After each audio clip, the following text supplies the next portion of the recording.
श्री अश्विनी कुमार चौबे, माननीय पर्यावरण, वन एवं जलवायु परिवर्तन मंत्रालय एवं उपभोक्ता मामले, खाद्य एवं सार्वजनिक वितरण राज्य मंत्री जी के द्वारा दीप प्रज्वलित कर इस कार्यक्रम का शुभारंभ किया जा रहा है। साथ में उपायुक्त साहबगंज, डीडीसी महोदय, डीएफओ सर एवं अन्य अधिकारी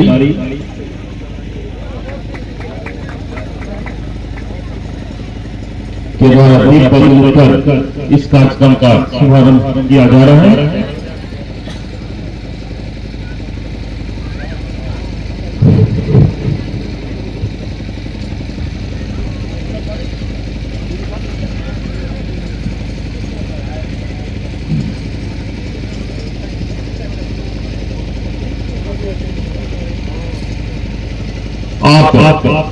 आप आए यहाँ, आपको सख्त नमन।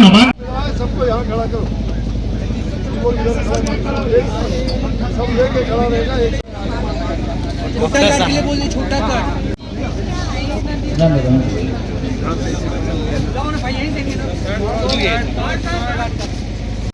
में संबल वितरण किया जा रहा है।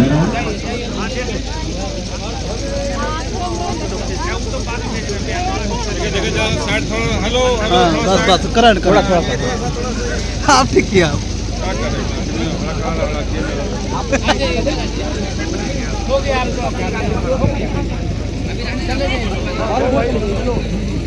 हेलो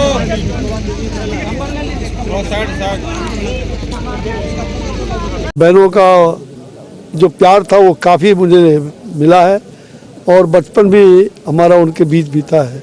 तो मैं बहुत गौरवान्वित हूँ कि आज दुर्गापुर के इस पंचायत गांव में ये तालझारी प्रखंड के इस गांव में मैं आया हूँ, जो पहले कभी आया करता था विद्यार्थी जीवन में।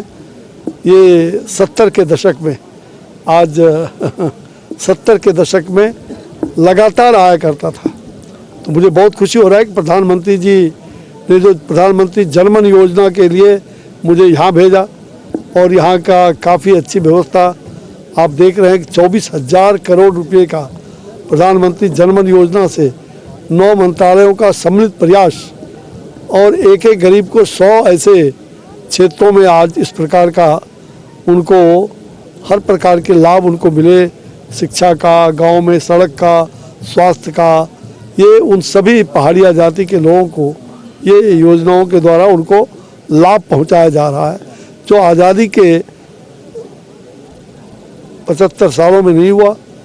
वैसे अमृत वर्ष में, ये अमृत काल में प्रधानमंत्री नरेंद्र भाई मोदी जी ने उनकी चिंता की, जिसको कोई देखने वाला नहीं था, जो देखनहारा, उनकी चिंता करके और उनको कैसे अंतिम समाज के अंतिम पौधान पर बैठे हुए व्यक्ति, गरीब गुरबा जो वनवासी क्षेत्र में, उनको उसका भरपूर लाभ मिले, इसका पूरा प्रयास है। तभी तो हमारे जैसे सभी मंत्रीगण उन सभी 100 जो चुने हुए क्षेत्र हैं, उन क्षेत्रों में जा कर के उनके बीच में वितरण करना, आयुष्मान कार्ड से लेकर के जितने भी ऐसे लाभ उनको दिलाए गए हैं, सब प्रकार के लाभ से उनको लाभान्वित करना, ये पहली बार ऐसा हो रहा है। सर, संथाल प्रखंड का 6 जिला जो है ट्राइबल एरिया है। तो ऐसे में जो यहाँ के आदिवासी हैं, यहाँ के मूलवासी हैं, उनके क्षेत्रों में जो अब ये मामला पहले भी निकल कर आया था कि अब बांग्लादेशी घुसपैठिए जो है ये क्षेत्र में जो है अपना पैर जमा रहे हैं और इनके क्षेत्राधिकार में घुस रहे हैं और इनके हक और अधिकार का हनन हो रहा है। इसको लेकर झारखंड सरकार तो चिंतित है ही, लेकिन केंद्र सरकार सर इसके लिए क्या पहल कर रही है? मुझे लगता है केंद्र सरकार की ही पहल है। ये राज्य का विषय भी होता है कि हमारे राज्य में कोई गलत लोग आकर के हमारा हक न मारे।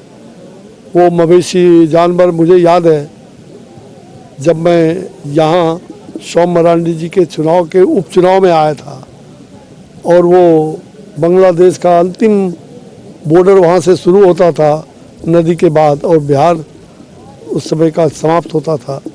मुझे याद है कि किस प्रकार से सारे बांग्लादेशी लोग आकर के वहाँ वोट डालते थे। मैं लाइन पर, मैंने वहाँ के डीसी को, मैं बैठ गया धरना पर, गोली चलाने की बात हुई, मैंने कहा गोली सीने में लगेगा, एक भी यहाँ के जो लोग हैं वही केवल वोट डालेंगे।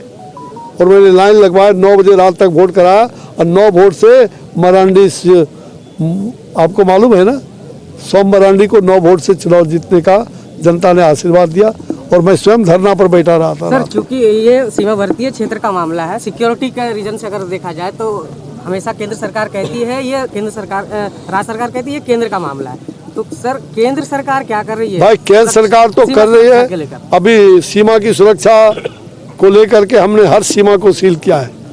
सीमा के अंदर कोई भी घुसपैठी आ नहीं सकता, उसके लिए व्यवस्था किया है और पूरी तरह से उसकी व्यवस्था बरकरार है। जो बांग्लादेश से या फिर पश्चिम बंगाल से कोई घुसपैठिया हमारे सीमा में नहीं घुस सकता है, उसको पूरी तरह से हमारे सीमा के जो रक्षक हैं उसका भी देखभाल कर रहे हैं और राज्यों को भी, सभी राज्यों को भी हिदायत दिया गया है कि इस सीमा में कोई प्रवेश ना करे।